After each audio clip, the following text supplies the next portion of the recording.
Hello and welcome, my dear early birds. On behalf of Early Bird IS team, I welcome you all in the lecture of Science and Technology. In previous class, you all have studied basic fundamentals about science.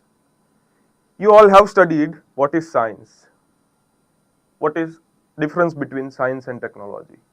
Why do we need to study about science? In that lecture, you have also studied about the different branches of science. My dear early birds, today we are starting with the life.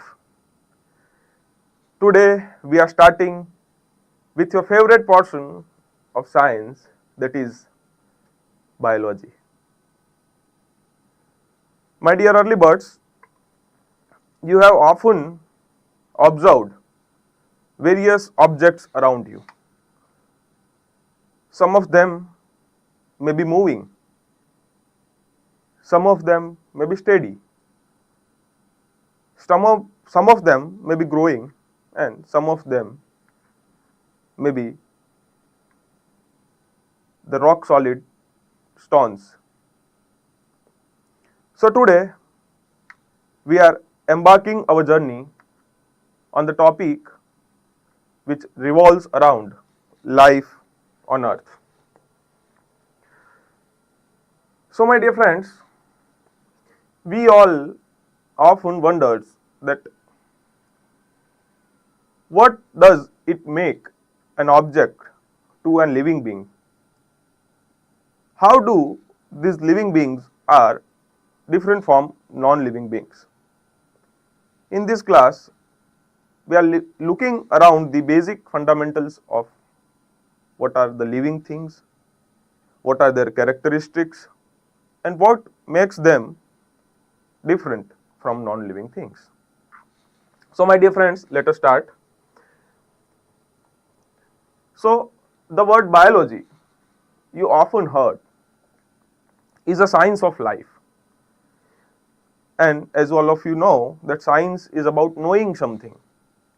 Science is about observing something. And if you want to observe life, if you want to know the nitty-gritties of life, the branch of science is called biology.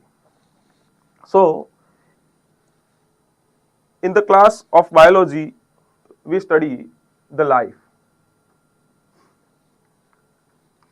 There are different objects and different things around you. Like there may be many insects around you which you are scared of. There may be your favorite toys around you which you like and which you love more. So my dear friends, these objects around you are both living beings and non-living things. So how do we make this distinguish that living beings and non-living beings are part of our daily life? They both are important. But in the biology, we are mainly concerned with the living things. So your dogs, cats, and even plants around you are your living things. While your toys, your study table, your chair for that purpose are non-living things.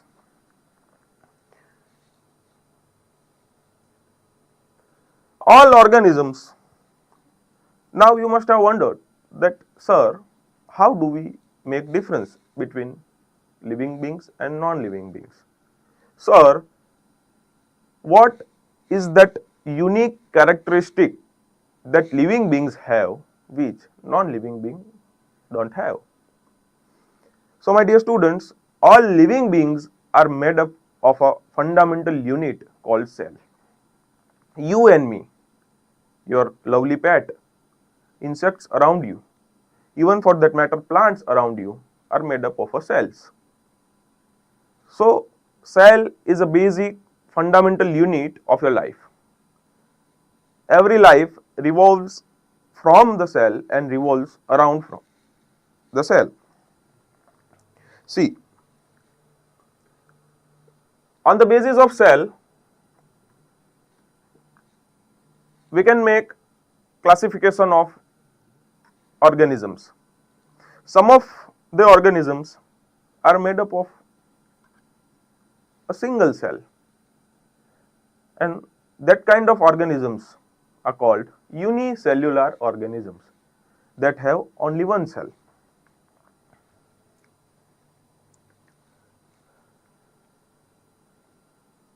While you and me, your dogs, your plants are multicellular organisms. In unicellular organisms, there are only one cell, and you and me, we can't look them from our naked eyes. We need help of microscopes to see those kind of unicellular organisms. And in the cell itself, there is an area called protoplasm. Word may be very heavy to you, but nothing to worry. Over the course of time, you can remember them all. So, protoplasm is the functional part of your cell. See, cell is a functional and structural part of your body, and protoplasm is the functional and structural part of your cell. So remember it. Let us move ahead. Earlier, I have said that there are unicellular organisms and there are multicellular organisms.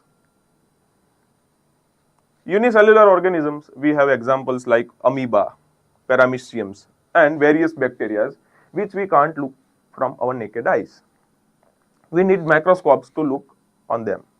We need microscopes to observe them. Here you can see and picture a representation of amoeba, that is unicellular organism. See, unicellular organisms are very simple. They have only one cell, yet they are living, yet they are part of our living world. So, my dear friends, must remember it. There are two kinds of organism based on the cell. One is unicellular organism, which is made up of a single cell, and another one is multicellular organism, which is made up of a more than one number of cells. Then you must have wondered, sir, you are talking about cell. From the last 5 minutes, you are bombarding us with the word cell. But sir, how do we know that we are made up of cells? Who have discovered the structure of cell? So my dear friends, know your scientist. It is Robert Hooke that identified the cell. My dear friends, that is identification. See, there is fundamental difference between discovery and identification. Discovery and innovation is like making something new, and identification is like giving name to somebody or something that is already existing. So cells are already existing in our bodies. Who made them? God made them. We don't know. But our scientist Robert Hooke, from his very primordial telescope, from his very primordial microscope, looked upon the stem bark of cork tree, and he find some structures that are arranged like rooms, and he gave them name of cell. See, here you have to remember the name of Robert Hooke. In some examinations, they may ask you the name. Let us move ahead. Then, what makes the difference between living things and non-living things? Whole our agenda is to understand some unique characteristics that are present in living things. So, first among them is your growth and changes. Every living thing around you is growing in some or other way. See, you, my dear students, are also here for your growth. You are here for your academic growth. You are here for your intellectual growth. So in a way, you are doing a basic function of living things, that is growth. So every living beings are destined or designed to grow. See, this growth is happens because of cell division. Our cells are multiplied and we became bigger and bigger and bigger. So it is very lively part of ourselves that we can grow. Animals, all human beings, and even for that matter your plants are growing. And there is some threshold age for human beings, like all of us. At certain amount of time we stops growing and we starts aging. You must have your grandparents with you. But in plants, they are continuously growing. You must have wondered, sir, how do plants grow? Let us look into deeper details. That human beings grow from the neonate stage to the old age stage. Likewise, a plant can grow from seeds to a bigger trees. Barabar. You can see this image that plants are growing. So a plant is also a living thing because plant also possesses a growth potential in itself. Let us move ahead. Alongside the growth, our cells are also replacing the older cells. See, you might be fallen from your bicycle and you have injured yourself. In 1 or 2 months, you get your new skin around your scars, which is nothing but a natural growth of your cell. So, growth solves both purposes, which is making new cells and replacing older cells. Now, here you can see the growth trajectory of human being, that from the early age to the early birth to the successful professional in your careers and to your old age. So it is very human that we are all growing. Another characteristic which is making difference between living things and non-living things, and which is very visual, which is very prominent around you, is living things move. जिंदगी का नाम है चलते रहना. You have often heard this Hindi verse. So living things have characteristics that they can move. Your chairs, your study tables, your toys can't move, but you can move. So there is some basic difference between living things and non-living things, and one which we have already seen, that is your growth. Another one is movement. So living things can move. You can see animals can move from one place to another place. You are moving from your homes to your schools. Some of you are very intelligent. You can ask me, sir, in the previous part you have told us that plant is also a living things. But sir, how do plant can move? My dear friends, plants do movements, but their movements are not like humans. Let us see from an example that a plants can move in the direction of light. A plants can move in the direction of water. You can see here that plants are also doing movements.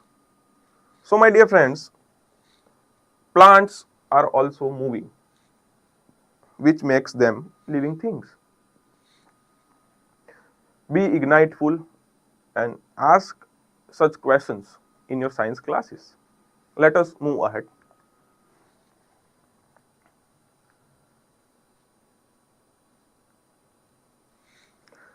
As I have already told that living things are movable and non-living things are non-movable. So it is self-understood. Then to do a movement, to do a certain kind of functions, you need energy. And you are living beings. So every living beings need energy. Every living beings needs nutrition. Some of them are very hardworking. Some of them make their foods themselves, like our plants. Some of them are dependent, like you, my dear friends. You are dependent for your lunch on your mother, on your grandmother. But plants are self-independent. Plants are not dependent. All living beings need food, while plants make their own food. They are called autotrophs. In higher classes, we will going to study the autotrophs, heterotrophs. Here you need to gain a basic understanding that plants can make their own food and animals get their nutrition from these plants. Some of the animals get their nutrition from another animals also, that we will look in the another classes.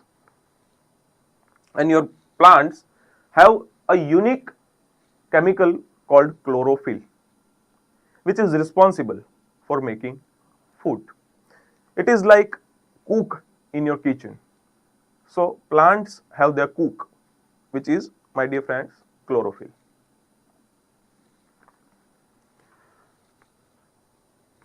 Let us move ahead.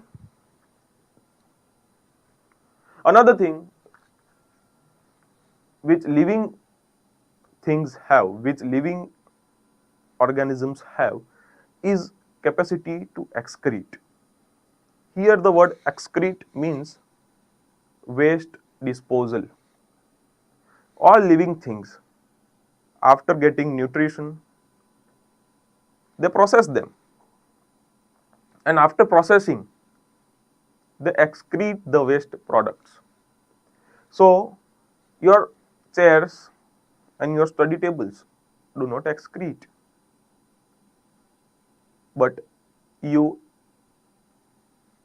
excrete. So some of you may ask, sir, how do we excrete? We do excrete by sweating, by going to urination, or by discharging feces. So these are the ways by living things can excrete. And plants also do excretion by replacing their plants, by replacing their leaves. See, non-living things do not excrete, and living things can excrete. As we have already discussed that by urine, by sweating, and by feces, we are doing our excretion. And plants throw out their excreta via their leaves or via water discharge. See, first we have looked on the growth potential of all living things. Then we have seen the movement part of all living things. Then we have seen the energy behind the movement, energy behind the growth, that is your nutrition. Now after nutrition, we have seen the excretion part of our living things. Then another very vital part of you, another very vital part of all living things are respiration. You do your respiration by breathing air, and you must have aware about the oxygen which is present in air around us. So we do respiration And in respiration, what we are taking? We are taking oxygen. And all living things, including plants, do respiration. Via respiration, you can take oxygen from air, and this oxygen in a way helps you in breaking bigger molecules. This oxygen is helping you to provide better nutrition to your every cells. So these are the basic characteristics of our respiration. Then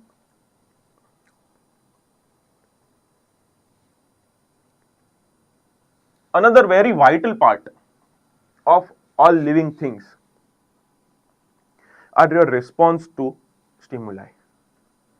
If your friend mistakenly or misappropriately misbehaved with you, you must have responded to him or her. You must have complained about him to your class teacher or your parents. Similarly, all your living beings also do respond to certain kind of stimulus. Stimulus is an external or internal force which ignite response in all living things. See, we are looking at the basic characteristic of all living things. And all living things do have growth potential, do have movement capabilities, do need nutrition. They all do respiration and excretion. Now we are at the crucial juncture, which are very critical to understand, that our plants also do respond to stimuli. And this very basic characteristic brings us to the greatest scientist of India, Sir Jagdish Chandra Bose, who have discovered that plants also do have life. Before him, nobody believed that plants do have life. So, response to the stimuli is an also vital function of your living things.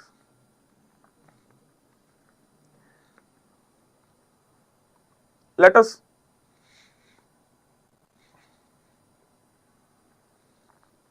cherish the discovery of our beloved scientist, Sir Jagdish Chandra Bose. I have already told you that he has given a theory, he has given an experiment which finally concluded that all plants have life. Let us move forward.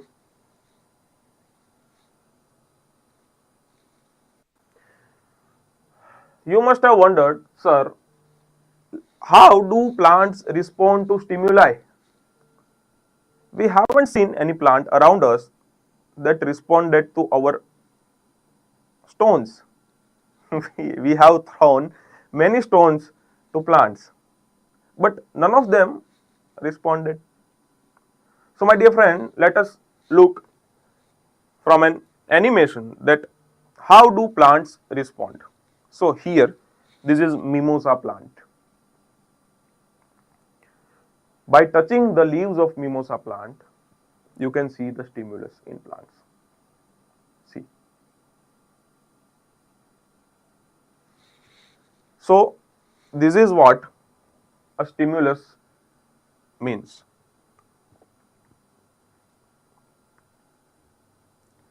A fun fact for you, you all have brains, and that's why you all are here, my dear early birds. But to your surprise, your brain is only 2% of your total body weight, but takes up 20% of your oxygen. This is fun fact for you. Now you can ask your friends in class that, do you know, my dear friend, our brain is only 2% of our body weight, but takes up 20% of our oxygen.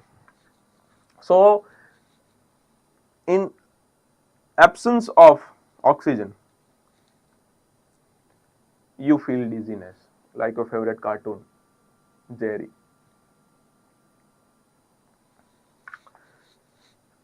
Then, another very crucial part of our living things.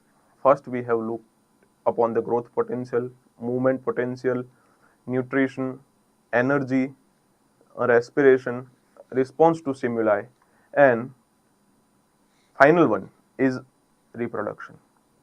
Your living things can reproduce, can make new living things, and that is very vital part of all living things. And that's why, and that's how your living things sustain themselves in the world.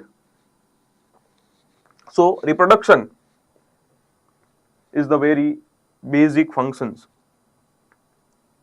of your living beings. Your plants also reproduce.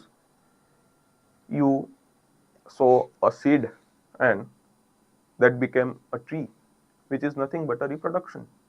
Now from that tree you can get more seeds to sow, and that can also build, or that can also grow many more trees. That is nothing but a reproduction. So my dear friends, all living things do reproduction. But your non-living things can't do reproduction. Your chair can't produce new chair. Your study table can't reproduce new study table. Your TV remote can't produce a new TV remote. But living beings can reproduce another living beings. Then another very vital part is all living beings are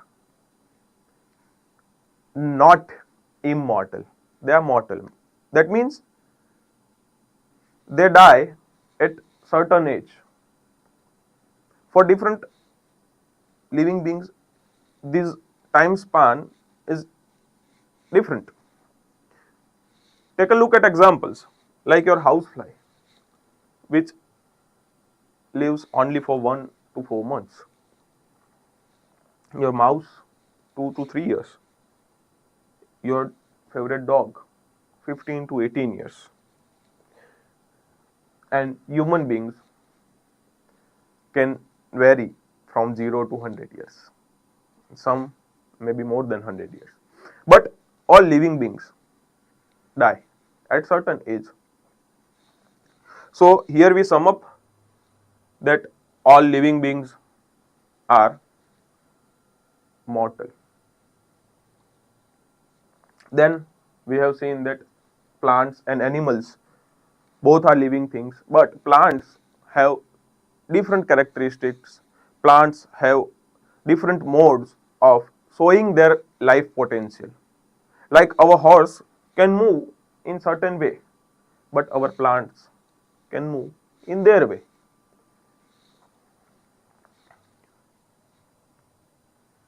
Now,